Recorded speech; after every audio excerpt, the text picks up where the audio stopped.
Good evening, everyone. I'm your Master of Ceremonies, Sergeant Nathan Waller, veteran of Operation Enduring Freedom, having served our beloved state in the Alabama Army National Guard. Both my parents and I are proud members of the support committee for the Alabama National Cemetery. My mother, Major Retired Nancy Waller, was the first female honor graduate from the Alabama Military Academy. And my father, CW2 retired Philip Sparky Waller, served in the 20th Special Forces Group Airborne and is a Vietnam War veteran who served on the USS Ranger aircraft carrier in the U.S. Navy. Both of their fathers served in World War II. Peter M. Burr was a radio operator and mechanic in the Army Air Corps, and Walker Waller was a U.S. Navy veteran of D-Day, crewing a 5-inch gun aboard the USS Arkansas off the coasts of Omaha and Gold Beaches. Our country was forged in the fires of the Second World War to become the global superpower we are today. This evening, on behalf of Pam Nichols, Chairman, and members of the Support Committee for the Alabama National Cemetery, I welcome you to our ceremonial observance of Keep the Spirit of 45 Alive Day. Pam would like for you to know that, like many of our members and supporters, she is the daughter of World War II veteran Leonard Byram, an Army medic who served with the 8th Infantry Division in the European theater.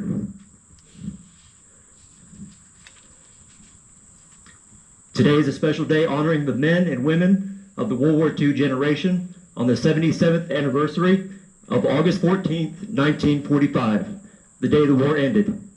It was the greatest generation's greatest day. As we begin our program, please join me in extending a special thank you to the American Legion and Patriot Guard Riders for surrounding us with old glory on this special day of remembrance.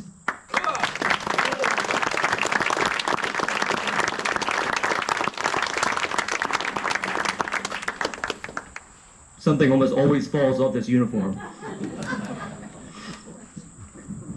Next, we would like to call your attention to our exhibit of honor featuring photos of World War II veterans, and we thank everyone who submitted a photo.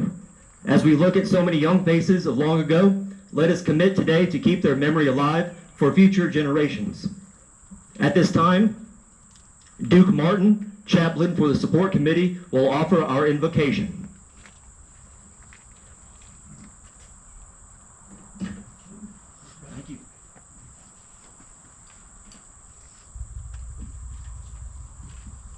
Ladies and gentlemen, please join me as we all pray together.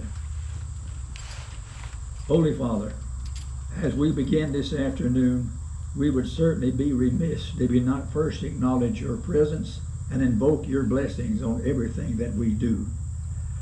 For today we offer a special tribute in the memories of a special spirit that once prevailed in this great country. A spirit that filled not only our armed forces, but every man, woman, and child, as they were all called to a special duty in a common purpose with a great resolve. A time when we all came together, worked together, prayed together, and stayed together until we tasted the sweet spirit of 1945. But today, 77 years later, it appears that we have lost that spirit. And it appears that we are truly a divided nation, divided not only politically, but divided by fear and uncertainty. Even here in the presence of these great veterans, indeed these heroes of World War II, Holy Father, help us to realize where we are and how far we've gone, and help us again to seek that spirit and search until it's found and captured once again. And here on this hallowed ground today, help us to rededicate ourselves to that purpose and keep that spirit alive as each of us, according to our own faith and our own beliefs, can once again come together, work together, pray together, and stay together for the common good of all of us in this great country. So help us God. Amen.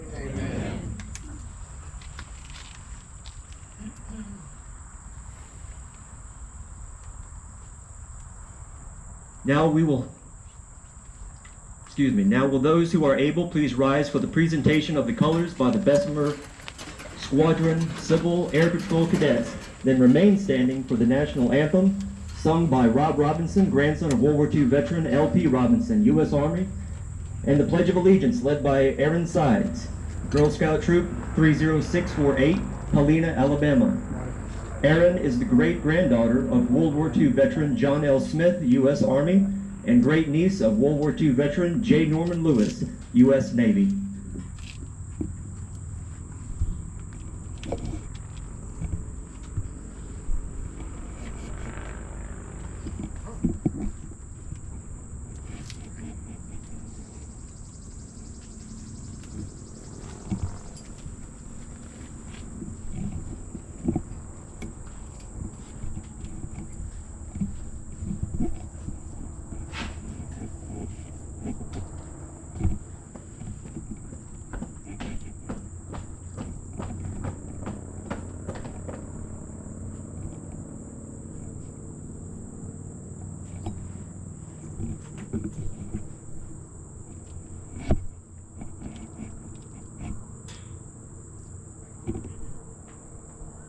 Oh, say, can you see by the dawn's early light what so proudly we hailed at the twilight's last gleaming, whose broad stripes and bright stars through the perilous fight o'er the ramparts we watched were so gallantly streaming, and the rocket's red glare, the bombs bursting in air, gave proof through the night that our flag was still there. Oh, say does that star-spangled banner yet wave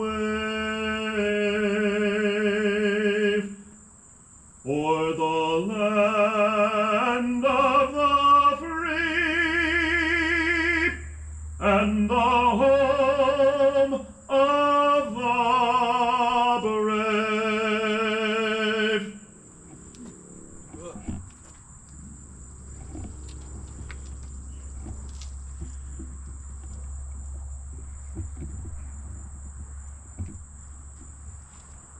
I pledge allegiance to the flag of the United States of America and to the republic for which it stands, one nation, under God, indivisible, with liberty and justice for all.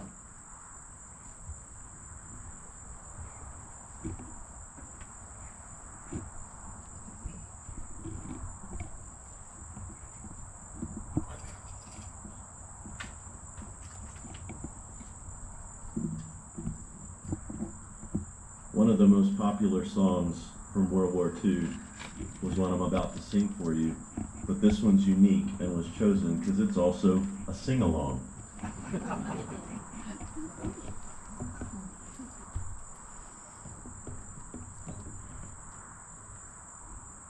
Everyone can be seated.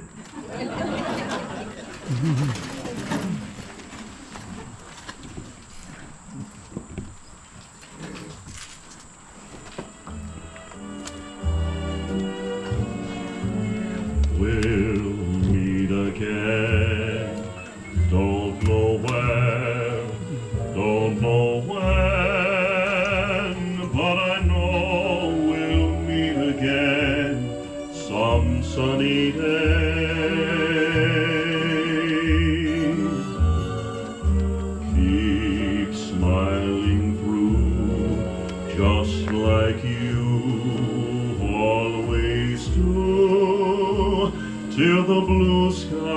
skies drive the dark clouds far away. So will you please say hello to the folks that I know? Tell them I won't be long. They'll be happy to know that as you saw me go, I was singing this song.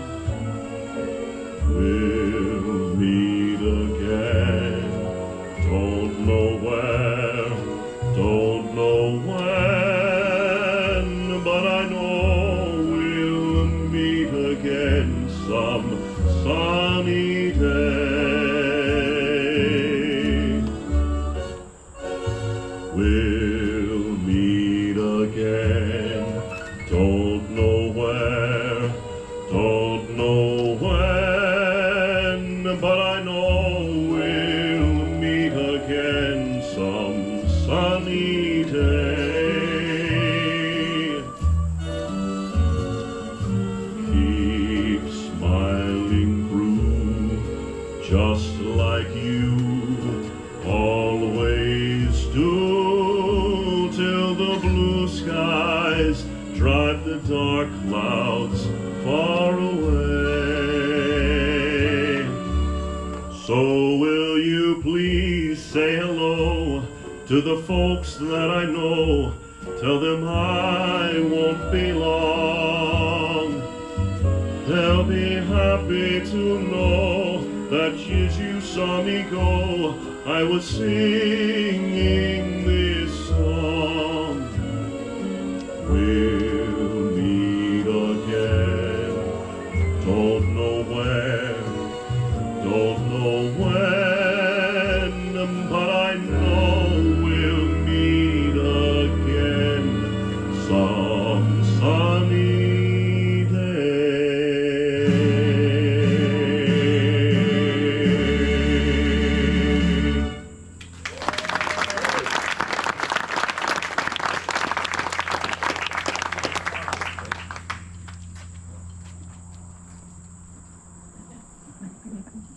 That's better.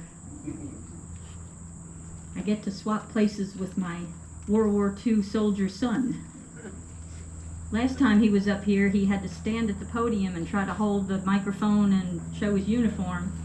And Pam let us do a little bit different this year, where I let him walk around. You can look at him and maybe ask questions if you'd like. For those who do not know me, I'm Nancy Waller, the Secretary of the Support Committee and mother of MC Nathan Waller. As a symbolic tribute to those who served in World War II, the uniform and equipment that Sergeant Waller is wearing is that of a U.S. Army soldier in 1945. Yes, he's from the Army like me. The fatigues were made of a cotton material pattern called herringbone twill, with large ergonomic pockets on the chest and thighs, closed by 13-star metallic buttons. Reversed leather rough-out boots were worn with canvas leggings, secured by laces around the lower leg, providing ankle support. For carrying the 8-round clips of .30-06 ammunition for the standard issue service rifle, which is the famed semi-automatic M1 Garand, a cartridge belt holds 10 clips totaling 80 rounds of firepower. From it would hang a 10-inch bayonet, a canteen, an entrenching tool, an individual first aid pouch, and a jungle first aid kit containing a myriad of medical contents for GIs operating in the Pacific Theater. Extra munitions could be carried in 6-pocket bandoliers, and the standard issue M1 ammo bag may contain ordnance such as fragmentation or smoke grenades. A musette bag could be equipped from load-bearing combat suspenders that help distribute the weight of this gear from the waist to the shoulders. Leather shoulder holsters were a popular way for troops to carry a model 1911 A1 .45 caliber pistol as their sidearm. Now, the Civil Air Patrol will present a World War II era flag to Pam Nichols, Chairman of the Support Committee.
thank you, Nathan, and the Civil Air Patrol cadets for helping us to recall the ordinary heroes of yesteryear, as today communities across America are paying tribute to by remembering what they achieved for our country and our world, and the incredible sacrifices that were made so many years ago.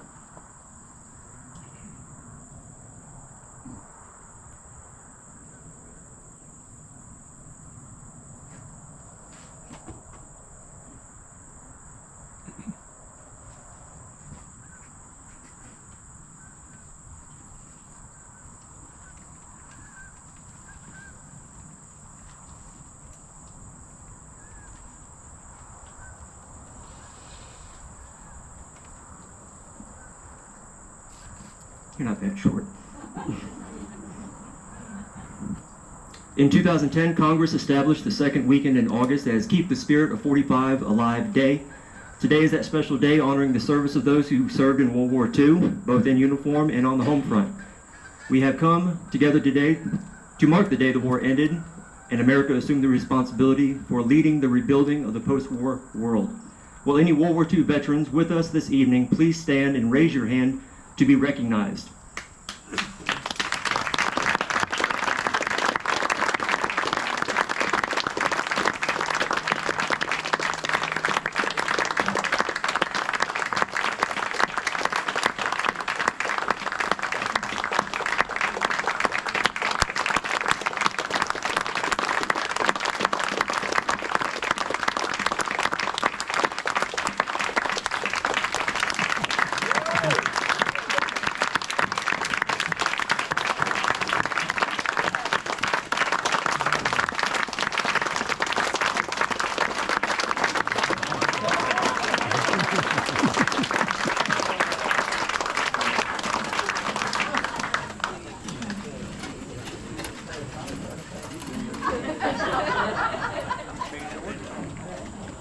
Thank you, gentlemen. We love you. God bless. Also, I will remind you that in 2018, a Rosie the Riveter Memorial Rose Bush was planted here at the cemetery in honor of those civilian women who worked and supported the war effort here on the home front. Will anyone who served in a civilian support role during World War II please stand or raise your hand?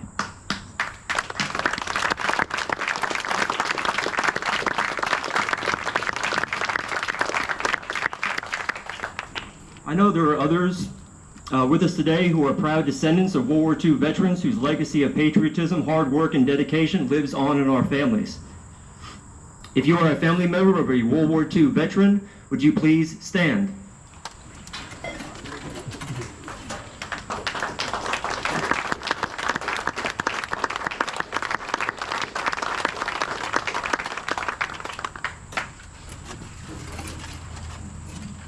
Today we honor not only these national treasures, both living and deceased, but all veterans and their families who have sacrificed so much for our freedom, especially those Gold Star families for their ultimate sacrifice. Would all Gold Star family members please stand?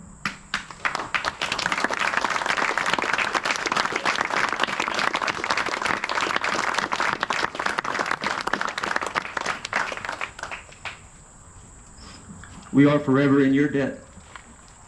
Today marks the 77th anniversary of Victory over Japan Day, generally recognized as the official end of World War II. Victory for the Allied forces came at a great price.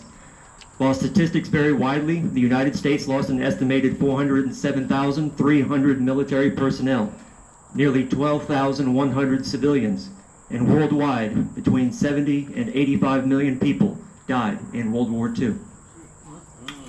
Although not open to burials until 2009, the Alabama National Cemetery is the resting place for well over 1,000 World War II veterans, and their legacy of heroism and service is strong. Examples include Daniel Harmon Fredericks Sr., a U.S. Army World War II veteran, was laid to rest at the Alabama National Cemetery on May 7, 2018, at the age of 93. Drafted while still a junior in high school, Mr. Frederick was trained as a combat medic and served in missions in the Pacific Theater. At age 20, he received his first Purple Heart for a wound sustained in an early morning beach landing at Lubang in the Philippines, and his second Purple Heart for a second combat injury on the island of Mindanao.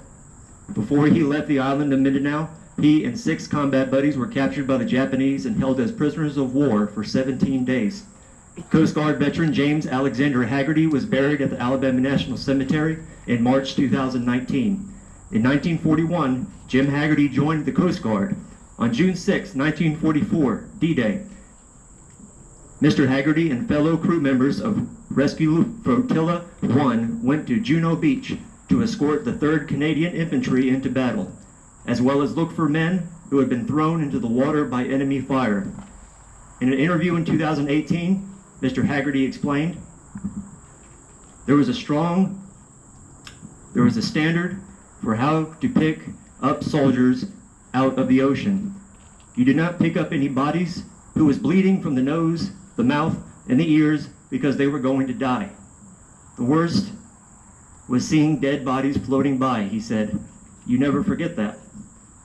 On April 22nd, 2019, Navy veteran Richard Stevens was laid to rest at the Alabama National Cemetery.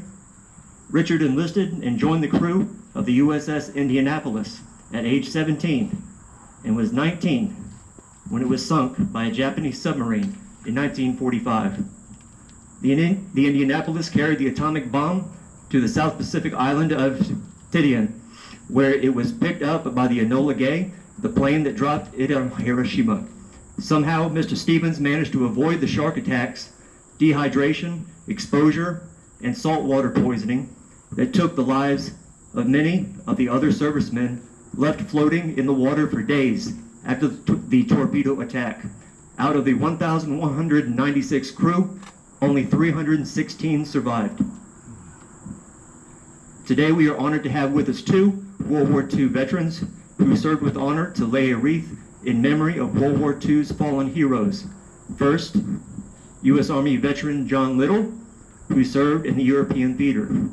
Next, U.S. Navy veteran George Hamilton, who served in the Pacific. They are being escorted by Civil Air Patrol cadets.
Thank you, gentlemen.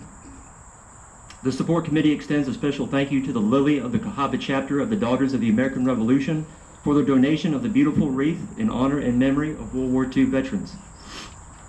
At 7 p.m. Eastern War Time on August 14, 1945, President Harry Truman revealed Japan's unconditional surrender. The euphoria that had erupted on May 8th when Truman announced the Germans had surrendered unconditionally, ending the war in Europe, erupted once again. Now it was with much more full-throated than before fervor. Within minutes of Truman's announcement on August 14th, people started celebrating spontaneously and enthusiastically in all sorts of ways. The Second World War, the deadliest and most destructive war in history, referred to by generations as simply the war, was officially over. Now let us take a moment to remember the more than 400,000 Americans who made the ultimate sacrifice in World War II, as well as those members of the World War II generation who have since passed away. It is incumbent upon us to keep their legacy alive. Bugles Across America is commemorating this day with the playing of taps nationwide at 7 p.m. in each time zone. Please rise, if you are able, for the playing of taps by Jim Quakenbush U.S. Marine veteran and member of Bugles Across America, followed by a moment of silence. Military and veterans should render the hand salute, and civilian guests may place their hands over their hearts.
Thank you for being here tonight, and thank you to all the volunteers who helped make the ceremony possible.